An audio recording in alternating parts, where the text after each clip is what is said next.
അപ്പോൾ നമ്മൾ ഗേൾസിനോടാണ് കേട്ടോ, നിങ്ങൾ ആദ്യമായിട്ട് ഉണ്ടാക്കാൻ പഠിച്ചിട്ടുള്ള ഡെസേർട്ട് റെസിപ്പി ഏതാണ്? എൻ്റെത് പറയുകയാണെങ്കിൽ ഇതാ ഈ ഒരു സംഭവമാണ് കേട്ടോ, നമ്മളെ കസ്റ്റാർഡ്.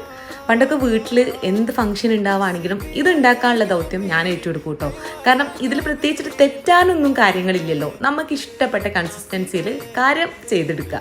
നല്ല എളുപ്പമാണ്. ഫ്രൂട്ട്സൊക്കെ കട്ട് ചെയ്തിട്ട് കസ്റ്റാർഡൊക്കെ ഉണ്ടാക്കി റെഡിയാക്കിയിട്ട് ജസ്റ്റ് തണുപ്പിച്ചെടുത്താൽ പരിപാടി കഴിഞ്ഞല്ലോ. അപ്പോൾ നല്ല ഇഷ്ടമായിരുന്നു കേട്ടോ ഈ ഒരു സംഭവം ഉണ്ടാക്കാൻ. ഉണ്ടാക്കി പഠിച്ചിരുന്ന സമയത്ത് ഈ ഒരു സംഭവത്തിൽ മാത്രം ഒതുങ്ങിയേ. പിന്നെ നമ്മളിതിലിങ്ങനെ എല്ലാം അറിഞ്ഞു വന്നപ്പോൾ മാംഗോ കസ്റ്റാർഡ് ആയിട്ടും വനില കസ്റ്റാർഡ് ആയിട്ടും ഒക്കെ ട്രൈ ചെയ്ത് നോക്കി. സംഭവം എന്തായാലും പലതും പല ടേസ്റ്റേനെ. അപ്പോൾ ഞാൻ ആദ്യമായിട്ട് ഉണ്ടാക്കാൻ പഠിച്ചിട്ടുള്ള സംഭവമാണ് ഇത്. നിങ്ങളുടെ ഓരോരുത്തരുത് നിങ്ങൾക്ക് ഓർമ്മ ഉണ്ടെങ്കിൽ എന്തായാലും നിങ്ങളും കമൻറ്റ് ചെയ്തോളി, നമുക്ക് കാണാമല്ലോ ആരൊക്കെ എന്തൊക്കെയാണ് പഠിച്ചതെന്നുള്ളത്. അപ്പോൾ ഏതായാലും നമ്മളെ ചാനൽ നിങ്ങൾക്ക് ഇഷ്ടമായിട്ടുണ്ടെങ്കിൽ നിങ്ങൾ ഫോളോ ചെയ്യാൻ വേണ്ടിയിട്ട് മറക്കണ്ട. പിന്നെന്താ, നെക്സ്റ്റ് വീഡിയോയിൽ കാണാം. ബൈ.